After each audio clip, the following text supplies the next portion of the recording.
Oh, I feel like I should know this one. Oh, Hunger Games. Yeah!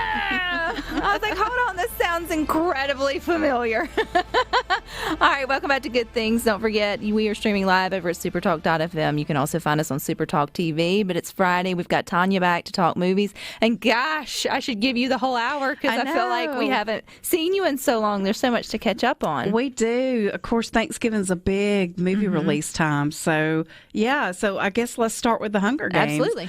It was number one, is currently number one. And so I saw this one, I guess, last week. Yeah, I went to see it last Wednesday. This is one, it's The Ballad of Songbirds and Snakes. It's got both in the movie, so fair warning, there are snakes. If you like the Hunger Games series, no doubt you're going to enjoy this one. It is very long. It's 2 hours and 45 minutes. So, you need to... Get the big popcorn. Yeah. But it was one of those movies, I've heard people complain that it was too long, but it never had a dull moment. I mean, for me, it just rolled right by. But this is just a prequel. It's the fifth movie that we've seen from the books. This book was also written by Suzanne Collins that wrote the ones we've seen before. And this is a prequel all about President Snow, him as a young kid, up until he's in college and his rise to power, and what made him the evil person that we meet in the later installments of this series. So very good. The standout for me in this movie was Viola Davis. She can do no wrong. She's kind of the mastermind of the Hunger Games. And she is so scary, which I think is a testament to how great of an actress she is, because she's like the most wonderful, sweet person in real life. But she really scared me in this one. Anybody who could think that up would need to be a little scary. Yeah, and the actors that played President Snow, the actor that played that character is Tom Blythe. We've seen him. He'll look familiar to you. He's probably most known for playing Billy the Kid in a TV series, but I thought he knocked it out of the park. Rachel Ziegler, who we know from West Side Story a couple of years ago, she plays the tribute that he falls in love with, during the Hunger Games. She plays a great role. She's a little bit of a hillbilly, which at first kind of got on my nerves, but it grew on me as the movie went on. And it really, her character really shows you, what influenced him to become the evil person that he ultimately is. Would you have needed to seen some of them to get it? I really don't think so. I think this one is certainly individual. It will enhance... you can be like me and go see things backwards. Watch but then we'll know you'll be seeing them, I guess, forwards. Yeah. So really, all you would need to know to be able to catch up is just that President Snow is, in the future, this character becomes the president, and he just loves to see people suffer.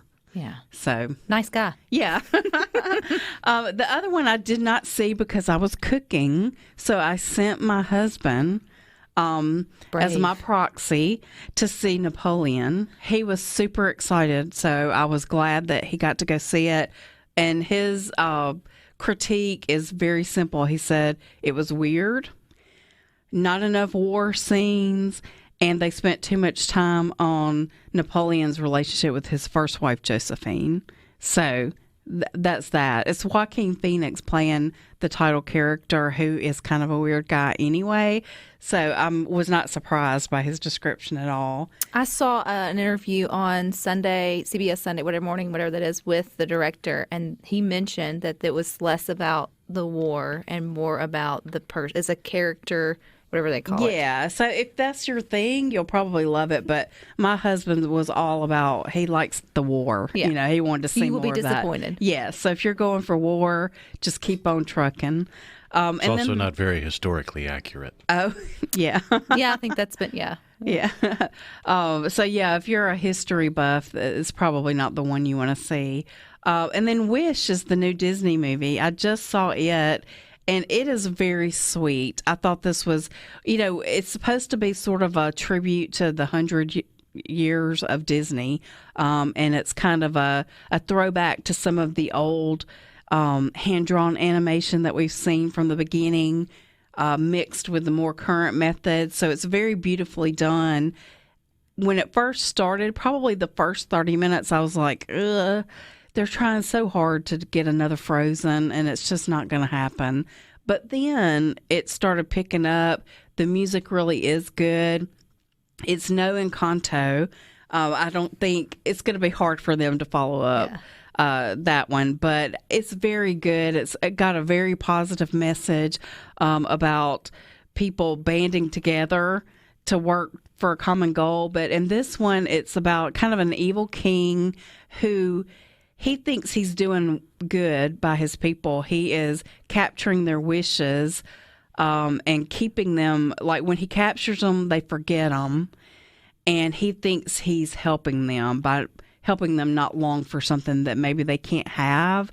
And this young girl comes along, wants to be his apprentice, and is in the process of interviewing for that when she realizes, okay, there's an evil thing going on here. He's robbing people from pursuing their dreams. And so she has to band together with this star that she wishes upon to try to get everybody's wishes returned to them. What's the age you think is?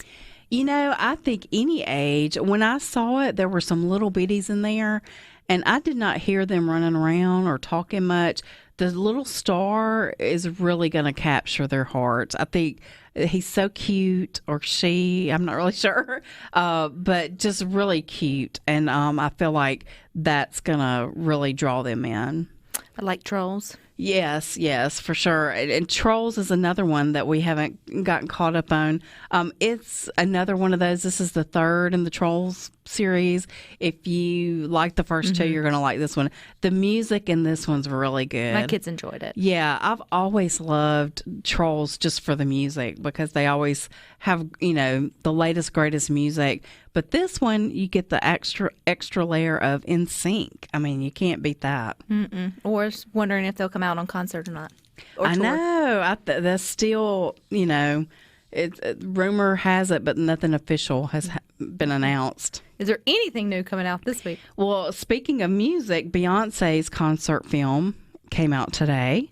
So, same Was vein that already in the works, or did she realize that there was an opportunity there? I don't know. I just, it's like I didn't hear about this one until Taylor had already announced hers. So I would think that it takes a lot of time to put it together. So probably it was in the works.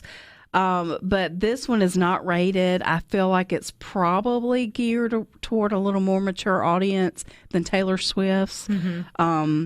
But also this week we've got Godzilla -1, which is a new big Godzilla movie.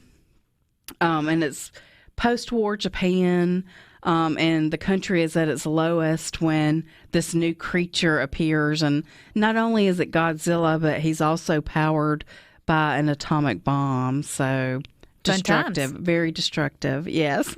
And then next week, we have a re-release of Die Hard, which I believe answers the question for sure with an exclamation point that it is a Christmas movie. And then Oscar bait Poor Things is coming out with Emma Stone, and another Oscar contender projected, Maestro, directed by Bradley Cooper and starring Bradley Cooper. Yeah, I've seen, yes. Yeah, so, and then the following weekend, we've got Wonka, the highly anticipated Willy Wonka story. And then as Christmas approaches, we have Aquaman, the new Aquaman, Migration, which is a new animated movie, The Iron Claw, which is about wrestling. If you said it correctly. If you grew up watching wrestling on Saturday afternoons, you'll want to see that. A remake of The Color Purple. And then finally, The Boys in the Boat. So a lot coming. Oh my gosh, a lot coming. Yeah. No more weekends off for us, okay? That's right. To sort of keep us up. Hey, Rhino had a Thanksgiving movie. What was the Thanksgiving movie you said that, like, Die Hard is like a Christmas movie, but it's not? So what was the Thanksgiving movie? Spider-Man, because the the character of Norman Osborn goes over to Peter Parker's apartment with Aunt May, and they have a Thanksgiving meal at his apartment. Yeah. So that is a, not officially but unofficial, a Thanksgiving movie. Well, I'll take it. Yeah, because that doesn't have many. Not that anybody cares about Thanksgiving anymore. We're December 1st. We're rolling straight into Christmas. All right, girls, good catching up with you. Lots of good stuff for us to ponder and go see. But you guys stick with us. We got more for you coming up next.